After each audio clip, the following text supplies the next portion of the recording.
Hello viewers, my name is Monika Saxena. आज मैं आपको एक्सपेरिमेंटल रिसर्च के बारे में बताऊंगी, जो कि बहुत ही इम्पॉर्टेंट रिसर्च होती है। इसको समझना बहुत ही ज़रूरी होता है। इसके जो मेन कैरेक्टरिस्टिक्स हैं, इसमें सबसे पहले control, manipulation, observation, replication, randomisation आते हैं। ये टर्मिनोलॉजीज़ हैं, इसको मैं समझाऊंगी। देखिए, फर्स्ट ऑफ ऑल कैरेक्टरिस्टिक्स में कंट्रोल में the experimental research mainly deals with the control of variables. मैंने बताया था कि पिछले जो वीडियोस आप देखेंगे वेरिएबल्स में, टाइप्स ऑफ वेरिएबल्स में, कि वेरिएबल्स होते क्या हैं। जो एलिमेंट्स जो हम सिलेक्ट करते हैं अपने रिसर्च में, जो भी आप रिसर्च कर रहे होते हैं उसमें आप वेरिएबल्स लाइक आप किसी का अचीवमेंट, उस पर्टिकुलर सब्जेक्ट में किसी बच्चे का क्या इंटरेस्ट है, तो इंटरेस्ट, अचीवमेंट, ये सब आपके एलिमेंट्स हो गए, यही फैक्टर हुए। इनको फैक्टर भी बोला जाता है वेरिएबल्स को। तो यही जो वेरिएबल्स हैं इनको कैसे कंट्रोल करना है, कंट्रोल आप एक्सपेरिमेंटल रिसर्च में कर सकते हैं। ये इसकी खासियत होती है। ये इसीलिए ये बहुत ही अच्छी रिसर्च करी जाती है और इसे बहुत ही कम लोग करते हैं, और जो करते हैं वो बहुत ही एक्सपर्टीज़ चाहिए होता है। क्योंकि आपको वेरिएबल्स को वहाँ पे रिसर्चर के द्वारा कंट्रोल करना रहता है। उसमें मैनिपुलेशन यानी कि operation of independent variable, also known as experimental और ट्रीटमेंट वेरिएबल। दो तरह के इंडिपेंडेंट और इंडिपेंडेंट वेरिएबल होते हैं। आप एग्जांपल के तौर पे समझ सकते हैं, जैसे आप क्लास में टीचर जो होती है वो इंडिपेंडेंट वेरिएबल है, वो किसी भी डिपेंडेंट नहीं है, वो अपना मेथड अप्लाई करेगी। लेकिन जो बच्चे हैं, जो क्लास में स्टूडेंट्स हैं, वो डिपेंडेंट हैं टीचर के। जो भी वो मेथड अप्लाई कर रही है, उसे जो भी ऑपरेट कर रही है, वो अपना मेथड अप्लाई कर रही है, वो बच्चे ग्रैप्स कर रहे हैं। कितना ग्रैप्स कर रहे हैं कि नहीं कर रहे हैं, ये सब उसके अपनी रिपोर्ट में वो तैयार करती है। तो बच्चे क्या हुए, यहाँ पे जो स्टूडेंट्स हैं वो डिपेंडेंट वेरिएबल हुए और teacher is the independent variable. अब हम मैनिपुलेशन किस में कर सकते हैं, ऑपरेशन ऑफ इंडिपेंडेंट वेरिएबल, यानी कि इंडिपेंडेंट वेरिएबल पे हम यहाँ पे मैनिपुलेशन कर सकते हैं। कैसे, मेथड्स चेंज करके या ट्रिक्स तरह तरह की उस पर जो भी यूज़ कर रही होगी टीचर क्लास में, उसमें हम चेंज कर सकते हैं। लेकिन इंडिपेंडेंट वेरिएबल पे हम कोई चेंज नहीं कर सकते। और ब्रैकेट में लिखा हुआ है ऑल्सो नोन एज एक्सपेरिमेंटल और ट्रीटमेंट वेरिएबल। ट्रीटमेंट वेरिएबल इसलिए बोला जाता है क्योंकि उस वेरिएबल पे हम ट्रीटमेंट दे रहे हैं। On the subject of experimental group, जो भी ग्रुप आपने सेलेक्ट किया होगा, ज़रूरी नहीं कि स्कूल के बच्चे ही हो सकता है कंपनी में आप अपनी जीडी कर रहे हैं, या जो आर्किटेक्चर के उसमें डिपार्टमेंट में है तो उनका भी टीचिंग का काम रहता है, या फील्ड में जाते हैं, तो वो टॉपिक पे डिपेंड करता है कि रिसर्च का टॉपिक क्या है। अगर आप एक्सपेरिमेंटल रिसर्च कर रहे हैं तो वहाँ पे आपको बहुत ज़्यादा ख्याल रखना है कि वेरिएबल्स जो आप सेलेक्ट कर रहे हैं वो उसमें आप मैनिपुलेशन कर सकते हैं, आप कंट्रोल उसमें कर सकते हैं। दूसरा आपका पॉइंट आता है ऑब्जर्वेशन। जो भी ऑब्जर्वेशन, देखिए रिसर्चर का बहुत एक्सपर्टीज़ अगेन इसमें मांगता है। क्योंकि इसमें आपकी फाइंडिंग, आपके रिजल्ट वैसे ही आते हैं। तो in this researcher observe the effect of manipulation of independent variable. जो भी आपने मैनिपुलेशन इंडिपेंडेंट वेरिएबल में किया ऑन द डिपेंडेंट वेरिएबल, जो भी मैनिपुलेशन आप देख रहे हैं उस ऑब्जर्व करना, इसी प्रोसेस को पूरा देखना। जैसे टीचिंग लर्निंग सिचुएशन जैसे क्लासरूम में होती है, उसमें प्रिंसिपल जो होती है वो भी रिसर्चर है, जो टीचर है वो भी, जो क्लास टीचर है वो भी रिसर्चर है। तो उसके अंडर में वो जो सब्जेक्ट टीचर्स हैं वो उसको ऑब्जर्व करना कि उनको क्या मेथड अप्लाई कर रही हैं, उस मेथड का फीडबैक क्या है। फीडबैक यानी कि वो मेथड एप्लीकेबल है कि नहीं, उसका रिज़ल्ट क्या आ रहा है, बच्चे टेस्ट में क्या रिज़ल्ट दे रहे हैं, बच्चों का क्या रिस्पॉन्स है। अगर आप पेरेंट्स का देखना चाहती हैं तो उसमें पेरेंट्स का भी आएगा। तो ये सब ऑब्जर्व करना रहता है रिसर्चर को। मैंने एक केवल एग्जांपल लिया है, इसमें एग्जांपल में आप कुछ भी आपका हो सकता है, कोई भी रिसर्च पे फील्ड में आप इसको एग्जाम्पल आप ले सकते हैं। मैंने केवल समझने के लिए इसको बताया। Next, the dependent variable, for example performance और achievement in a task. Dependent variable यानी कि जो बच्चे जो परफॉर्म कर रहे हैं या अचीव कर रहे हैं, अचीवमेंट कितना, वही फीडबैक मैंने एक आम भाषा में बताया, इसमें टेक्निकल भाषा यूज़ कर रखी है। तो जो भी वो अचीव कर रहे हैं, क्या फीडबैक आ रहा है, वो रिसर्चर को ऑब्जर्व करना रहता है। फोर्थ पॉइंट है randomisation, means that every subject has an equal chance of being assigned to experimental और कंट्रोल ग्रुप। किसी भी सब्जेक्ट, जो भी आपने सब्जेक्ट मीन्स यहाँ हुआ, जो भी स्टूडेंट्स आपने लिए for example, has a equal chance of being, यानी कि हर एक स्टूडेंट को चांस उसमें मिलता है कि वो has a chance of being assigned to experimental और कंट्रोल ग्रुप, यानी कि कंट्रोल ग्रुप में वो आएगा ही आएगा जो भी ग्रुप आप बना रहे हो। रेप्लिकेशन में कंडक्टिंग अ नंबर ऑफ सब एक्सपेरिमेंट्स, एक्सपेरिमेंट के अंदर भी जो भी एक्सपेरिमेंट कर रहे हो, जो भी रिसर्च कर रहे हैं, उसमें सब एक्सपेरिमेंट भी आते हैं। द रिसर्चर में make a multiple comparison of a number of cases of the control group and the number of cases of experimental group. इसमें देखिए मेन बात एक्सपेरिमेंटल रिसर्च में होती है, एक कंट्रोल ग्रुप होता है और एक एक्सपेरिमेंटल ग्रुप होता है। कंट्रोल ग्रुप में आप कंट्रोल्ड सिचुएशन के अंडर में बच्चों को रखते हैं। जैसे कि मैंने एग्जाम्पल बताया, टीचिंग लर्निंग प्रोसेस में ही आपने 30 स्टूडेंट्स हैं मान लीजिए क्लास में, उनको हमने 15 में डिवाइड कर दिया। तो जो 15 का जो ग्रुप ए है वो कंट्रोल ग्रुप है और जो ग्रुप बी है वो एक्सपेरिमेंटल ग्रुप है। एक्सपेरिमेंटल ग्रुप में हम मेथड्स से उनको पढ़ाएंगे, एक अच्छे मेथड से उनको पढ़ाएंगे, उस पर क्या उनका असर आ रहा है। और कंट्रोल ग्रुप में हमने उनको कंट्रोल करके एक अनदर मेथड से उनको पढ़ाया, या उनको केवल कंट्रोल करके हमने रखा और कोई मेथड उनके ऊपर नहीं अप्लाई किया। एक नॉर्मल उनको एक इंस्ट्रक्शन दे दिया गया कि हाँ आपको एक क्वेश्चन आयर सॉल्व करना है।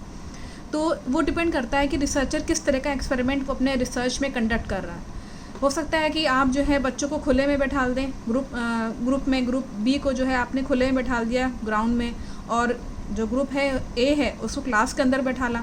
तो क्लास ए के जो बच्चे एग्ज़ाम दे रहे होंगे उनका जो कंट्रोल ग्रुप में जो जाहिर सी बात है उनका दिमाग जो है भटकेगा नहीं, तो वो क्या कैसा क्वेश्चन आयर का आंसर दे रहे हैं, और जो बाहर बैठे हैं उनका दिमाग भटकेगा, तो उस पर क्या इफेक्ट पड़ रहा है, एनवायरमेंटल इफेक्ट्स आ जाएंगे। तो ये एक्सपेरिमेंटल ग्रुप और कंट्रोल ग्रुप इस तरीके से डिवाइड करता है। ये मैंने केवल एग्जाम्पल बताया है, ये डिपेंड करेगा, मैं फिर से कहती हूँ, जो भी आपने रिसर्च का टॉपिक आपने लिया है। स्टेप्स में देखिए, सर्वेइंग द लिटरेचर सबसे पहले आता है, रिलेटिंग टू द प्रॉब्लम। सर्वे आपको करना होगा, जो भी लिटरेचर आप कलेक्ट कर रहे हैं, डेटा जो भी रिव्यू जो ले रहे हैं। Selecting and defining the problem, फिर आप अपना सेलेक्ट करते हैं अपना प्रॉब्लम। फिर स्टेटिंग द हाइपोथेसिस, हाइपोथेसिस में बहुत अच्छे से आपको अलग अलग वीडियोस में बता चुकी हूँ। It is just like a predict करते हैं आप कि कोई प्रॉब्लम का सोल्यूशन ये होगा। कंस्ट्रक्टिंग द एक्सपेरिमेंटल प्लान, जो भी प्लान आपने देखिए इसके अंडर में आता है। First, identifying all non experimental variables and controlling them, यानी कि जितने भी नॉन एक्सपेरिमेंटल ग्रुप्स हैं और उनको कैसे कंट्रोल करना है उन वेरिएबल्स को, ये पहले वो सबसे पहले आइडेंटिफाई करेगा। फिर दूसरा है सेलेक्टिंग अ रिसर्च डिज़ाइन, फिर रिसर्च का डिज़ाइन कैसा होना चाहिए वो, फिर जो सैम्पलिंग वगैरह जो आती है। फिर manipulation of the treatment variables, जो भी ट्रीटमेंट वेरिएबल आपने बनाए होंगे, जिन एलिमेंट पे आपको ट्रीटमेंट देना है या मेथड अप्लाई करना है, जो भी वो मैनिपुलेशन उसमें कैसे हो सकता है, फिर उसमें करना ही होगा क्या, वो मैनिपुलेट कौन सा ऐसा वेरिएबल है जिसमें आप मैनिपुलेशन कर सकते हैं, वो आपको सिलेक्ट करना होगा। फिर सेलेक्टिंग और constructing instrument to measure the outcomes, फिर आपको इंस्ट्रूमेंट कंस्ट्रक्ट करना होगा, फिर उसके मेजर उसका आउटकम यानी कि उसका रिजल्ट निकालना होगा। Outlining procedures of collecting data, next है कि आउटलाइनिंग द प्रोसीजर, आपको बताना होगा अपने सुपरवाइज़र को कैसे डेटा कलेक्ट करना है जिस भी सुपरवाइज़र के अंडर में होंगे। टेस्टिंग द नल हाइपोथेसिस, जो भी आपकी नल हाइपोथेसिस आपने बनाई होगी, सपोज़ करिए आपने नल हाइपोथेसिस बनाई कि मैथ के जो स्टूडेंट्स हैं उनका इंटरेस्ट कम है आजकल के परिप्रेक्ष्य में, तो मैथ के स्टूडेंट, क्या ये सही बात है कि मैथ के स्टूडेंट का इंटरेस्ट जो है वो कम है तो अचीव वो नहीं कर पा रहे हैं मार्क्स, अगर ये आपकी नल हाइपोथेसिस हो गई। ऑल्टरनेटिव हाइपोथेसिस इसके जस्ट ऑपोजिट हो जाती है कि जो आपने नल हाइपोथेसिस बनाई है अगर ट्रू नहीं हो रही है, तो ट्रू अगर नहीं है यानी कि फॉल्स हो गई नल हाइपोथेसिस, तो आपकी ऑल्टरनेटिव हाइपोथेसिस ट्रू हो जाती है, यानी कि वो ऑल्टरनेट वाली सही है आपकी, जो भी आपने रिसर्च का टॉपिक लेके हाइपोथेसिस बनाई होगी। इसमें देखिए मैंने थोड़ा सा डिफरेंस समझाया हुआ है कि फील्ड एक्सपेरिमेंटल रिसर्च और लेबोरेटरी, यानी कि फील्ड दो तरह की होती है एक्सपेरिमेंटल रिसर्च। फील्ड में आपके conduct in real world in a natural setting, बहुत क्लियर मैंने देखिए इसमें लिखा हुआ है रियल वर्ल्ड यानी खुले में एकदम फील्ड में, और ये जो होती है लैब में या क्लासरूम में होती है, लेबोरेटरी कहते हैं इसको। Field experimental research it tends to observe, analyse, describe what exist rather than manipulating a factor. इसमें लैब में क्या होता है, मैनिपुलेशन ऑफ फैक्टर किया जाता है, क्योंकि यहाँ पे कंट्रोल्ड है सब सिचुएशन सारी, और यहाँ जो बाहर है वो आप ऑब्जर्व करेंगे, एनालाइज करेंगे, डिस्क्राइब करेंगे किसी चीज़ को, थर्ड पॉइंट है participant may not be able to know that they are involve in research and in this the participant know that they are being control and instructed by a researcher. Laboratory में पता होता है क्योंकि आप lab में लेके जा रहे हैं, यानी क्लासरूम में बच्चों को पता होता है कि हम अब रिसर्चर द्वारा इंस्ट्रक्शन हमको दिया जाएगा, तो हम कंट्रोल सिचुएशन में। यहाँ पे पार्टिसिपेंट को कोई नॉलेज नहीं होता है कि वो रिसर्चर द्वारा ऑब्जर्व किए जा रहे हैं। इसमें एग्जांपल है डिस्क्रिप्टिव डेवलपमेंटल कोरिलेशन सर्वे इन डिज़ाइन। ये भी मैंने सारा टाइप्स ऑफ रिसर्च में आपको समझा रखा है, आप इसमें देख सकते हैं वीडियो में। इसमें आपकी ट्रू एक्सपेरिमेंटल डिज़ाइन आता है, इसमें भी आपकी रैंडमाइजेशन और मैनिपुलेशन ऑब्जर्वेशन जो मैंने 5 आपको जो कैरेक्टरिस्टिक्स बताए हैं शुरुआत में वो आएंगे सारे। फिफ्थ इसमें है केस फील्ड एक्सपेरिमेंटल रिसर्च में 5th point, cause effect relationship is not necessary to be existed, यानी कि कारण और उसका जो अफेक्ट है, जो भी केस नहीं कॉज होगा यहाँ पे, तो cause affect relationship is not necessary, लेकिन यहाँ पे कॉज और अफेक्ट का रिलेशनशिप होता है। यानी कि लेबोरेटरी में आपको जो एक्सपेरिमेंटल रिसर्च कर रहे होंगे लैब में, क्लासरूम में, आपको उसका असर दिखाना है, उसका कारण भी बताना है, यानी कि कॉज बताना है और अफेक्ट बताना है। कॉज है यहाँ पे करेक्ट कर लीजिएगा, यहाँ पे कॉज होगा, यहाँ पे CAUSE कॉज होगा, cause and affect relationship exist. Less reproductive field experimental research is less reproductive, यानी कि जो भी आपको फीडबैक आपको निकल के आ रहा है वो लेस होगा यहाँ पे। और जो यहाँ पे लेबोरेटरी में है, क्योंकि आप कंट्रोल वे में कर रहे हैं, वहाँ पे आपकी मैनिपुलेशन हो सकता है, ऑब्जर्व अच्छे से कर रहे हैं कंट्रोल वे में। लेबोरेटरी का एक्सपेरिमेंटल रिसर्च अच्छे से रिजल्ट देती है, तो इसीलिए इसको मोर रिप्रोडक्टिव कहा जाता है।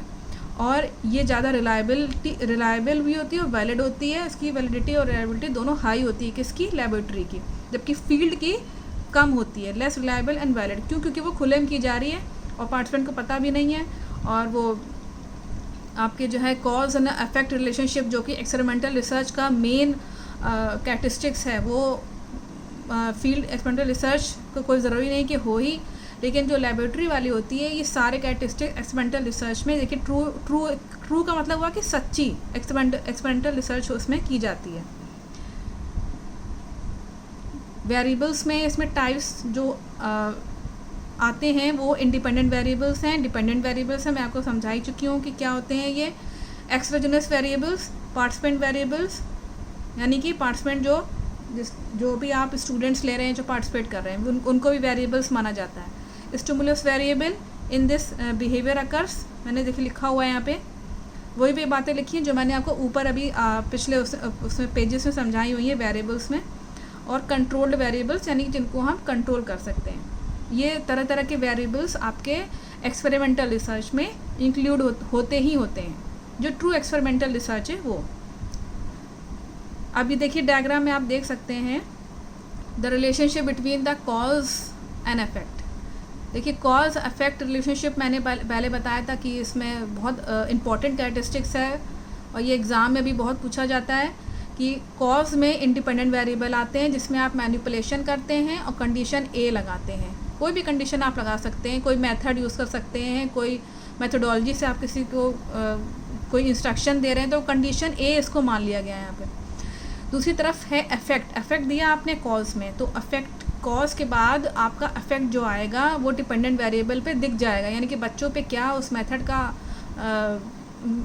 इफेक्ट आया है, उस मेथड या उस ट्रिक से पढ़ा जाए। जैसे मान लीजिए टीचर ने लेक्चरशिप का इफेक्ट देखना, वो चाहती है कि लेक्चरशिप का इफेक्ट कैसा है बच्चों पे, तो स्टूडेंट्स पे वो काम कर रहा है कि नहीं, या उसको प्रैक्टिकली सब चीज़ें दिखानी पड़ेंगी, लैब में जा कर के बच्चों को पढ़ाना पड़ेगा, तब उनको समझ में आएगा।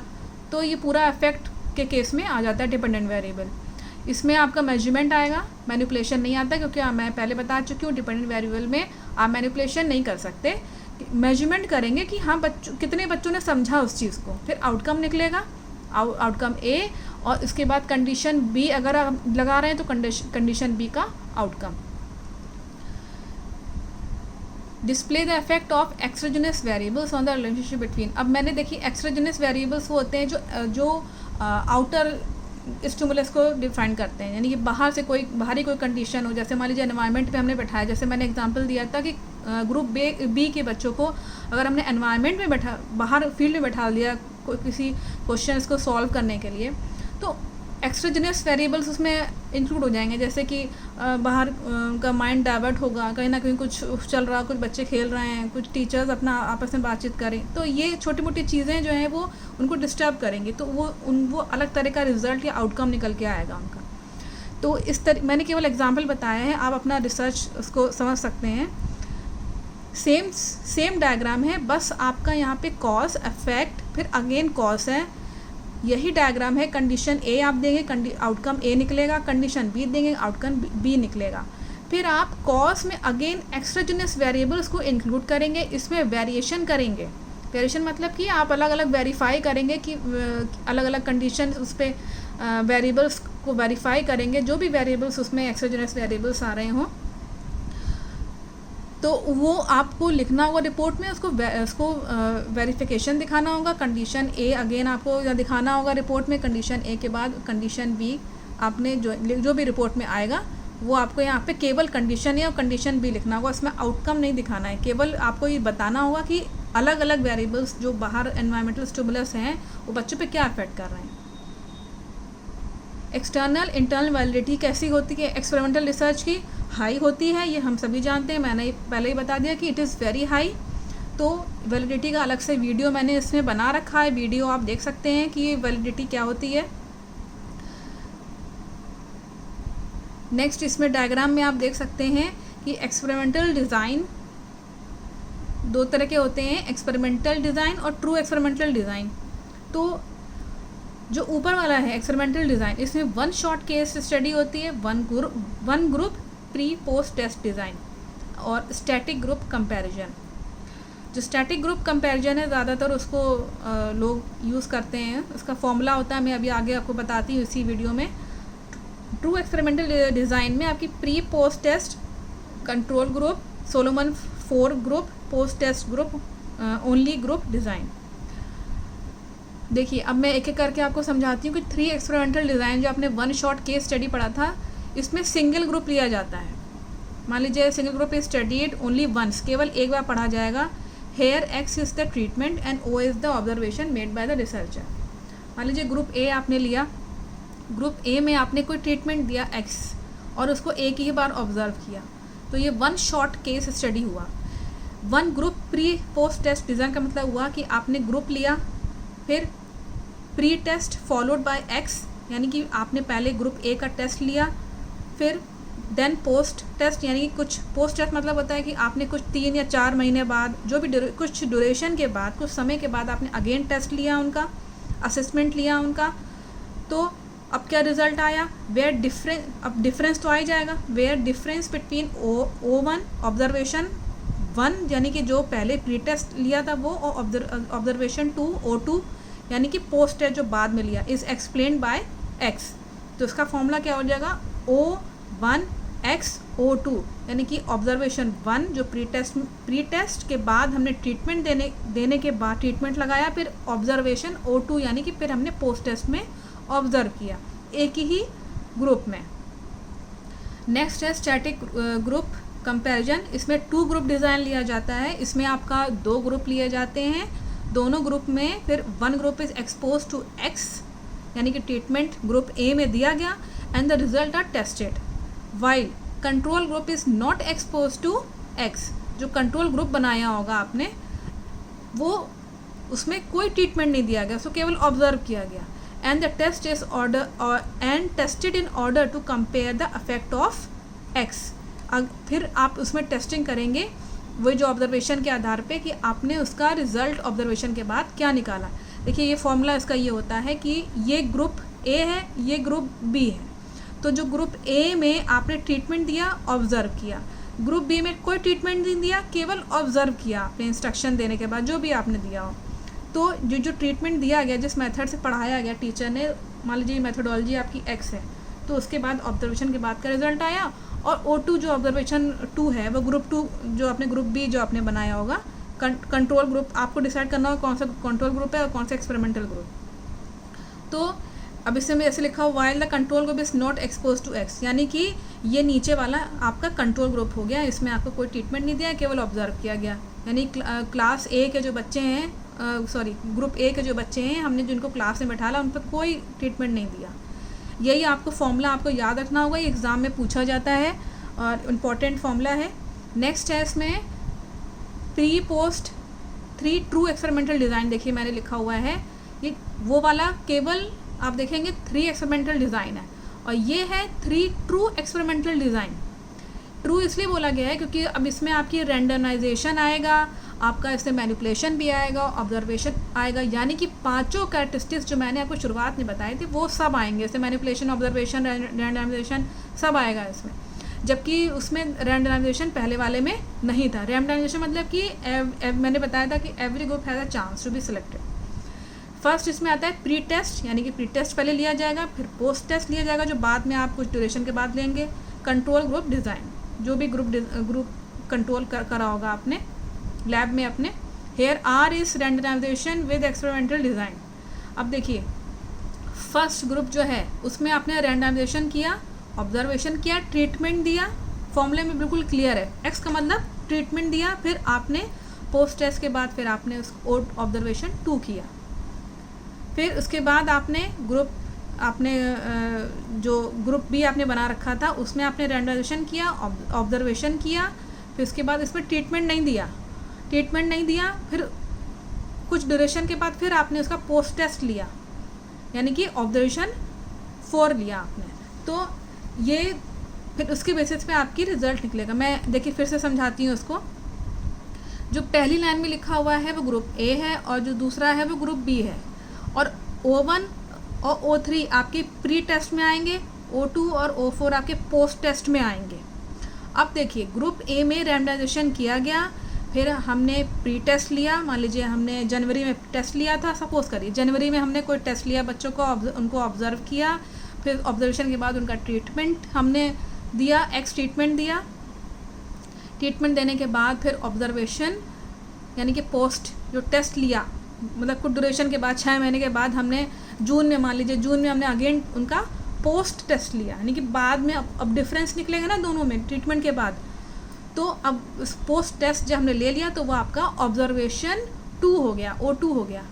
ग्रुप बी में क्या हुआ, हमने रैंडमाइजेशन किया, रैंडमाइजेशन के बाद हमने ऑब्जर्वेशन किया, फिर ट्रीटमेंट नहीं दिया, ग्रुप में ट्रीटमेंट नहीं दिया, फिर हमने पोस्ट टेस्ट लिया कुछ वही 6 महीने बाद। वो आपको डिसाइड करना होगा कौन से कितने महीने में आप अपना रिजल्ट देखना चाहते हैं, जो भी ट्रीटमेंट आपने दिया हो। नहीं दिया है ट्रीटमेंट तो भी आपको देखना पड़ेगा कि क्या आया है। तो ग्रुप ए, ग्रुप बी, और यहाँ पे आपका प्री टेस्ट और पोस्ट टेस्ट, इस तरीके से ही फॉर्मूला आपका तैयार हो जाता है pre test post test control group design में। नेक्स्ट है Solomon 4 group design. Subjects are randomly assigned to 4 experimental group. इसमें एक्सपेरिमेंटल ग्रुप कितने होंगे, 4 होंगे, with both pre post test. यानी कि इसमें देखिए 1 2 3 4, तो फर्स्ट में आप ऑब्जर्व कर रहे हैं, बहुत आसान है, देखिए बहुत आसानी, मैंने इसको आसानी से समझाने के लिए इसको इस तरह से लिख दिया है।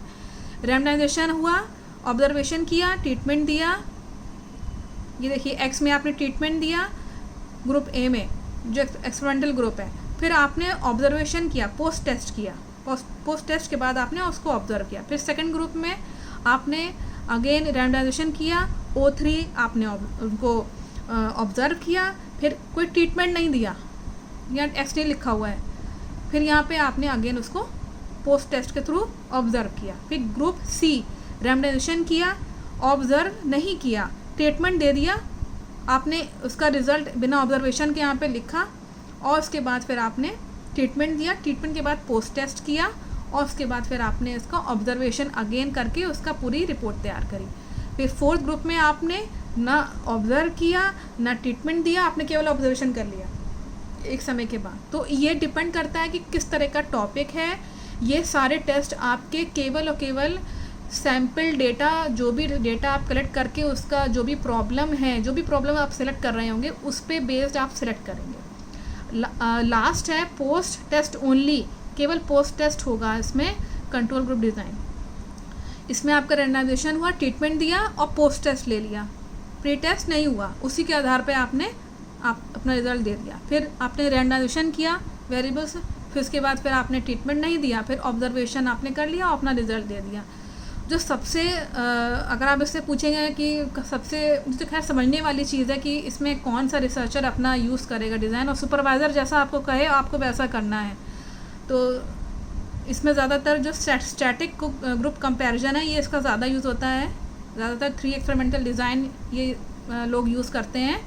इस पे तो कम ही जाते हैं, वैसे ये फर्स्ट वाला भी यूज़ कर सकते हैं, प्री टेस्ट और पोस्ट टेस्ट, क्योंकि इसमें आप पहले टेस्ट लेंगे, फिर पोस्ट टेस्ट, मतलब पहले जो टेस्ट लिया फिर उसका ऑब्जर्व करेंगे, फिर ट्रीटमेंट देके फिर पोस्ट टेस्ट लिया उसको ऑब्जर्व करेंगे। तो इस तरीके से आपका टेस्ट होता चला जाता है, आपको फाइंडिंग्स वैसी मिलती चली जाती हैं। ये बहुत ही अच्छा रिसर्च होता है, क्योंकि इसमें आपकी बहुत एक्यूरेट फीडबैक और रिज़ल्ट और टैबुलेशन करके इन्फ्रेंस जो कुछ भी आप निकालने वाले हैं वो बहुत अच्छे से इसमें आता है।